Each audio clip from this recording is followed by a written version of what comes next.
Hello guys, जैसे कि मैंने कहा था कि क्लास 9th का फर्स्ट चैप्टर मैं जल्द से जल्द लेके आऊँगा, तो मैं आ गया हूँ।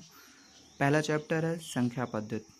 संख्या पद्धति में कुछ पॉइंट्स हैं जो प्रश्नावली से पहले हम पढ़ना चाहेंगे और समझाने की कोशिश करूँगा, हिंदी और इंग्लिश दोनों में।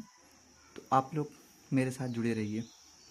जैसे कि संख्या पद्धति में मैंने कुछ रफ में पॉइंट्स बना के रखे हैं।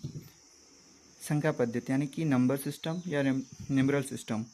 पहला पॉइंट है प्राकृतिक संख्या, इंग्लिश में से नेचुरल नंबर कहते हैं। सेकंड है पूर्ण संख्या यानी कि होल नंबर कहते हैं। थर्ड है पूर्णांक संख्या यानी कि इंटीजर। फोर्थ है परिमेय संख्या यानी कि रेशनल नंबर। पांचवा है वास्तविक संख्या यानी कि रियल नंबर। छठवां है सम संख्या यानी कि ऑड नंबर। और सातवां है अभाज्य संख्या यानी प्राइम नंबर। और आठवां है भाज्य संख्या यानी कि कंपोजिट नंबर। इसी को हम पहला पॉइंट लेके चलते हैं, यानी कि प्राकृतिक संख्या यानी नेचुरल नंबर। क्या होता है प्राकृतिक संख्या? इंग्लिश में मैंने इसको यहाँ पे लिख दिया हूँ कि प्राकृतिक संख्या होता क्या है। तो नेचुरल नंबर वो होता है, पहले मैं इंग्लिश में बात करता हूँ, इसके बाद मैं हिंदी में समझा देता हूँ। Natural number are all of counting number. Think about a young child and their process of learning how to count. Children are first taught that counting number 1 through 10. Once they have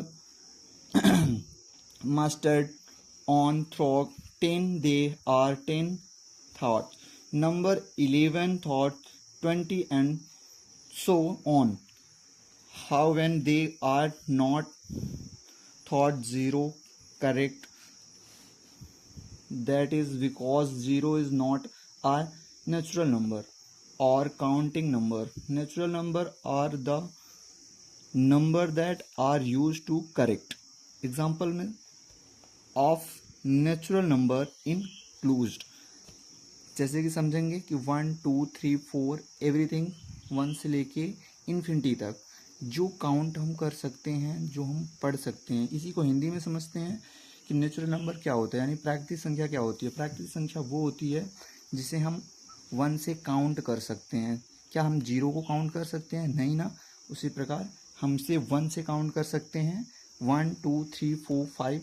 ये समझने के लिए मैं अगर बोलोगे तो हिंदी में भी लिख दूंगा, हिंदी में भी समझा दूंगा। थैंक्स।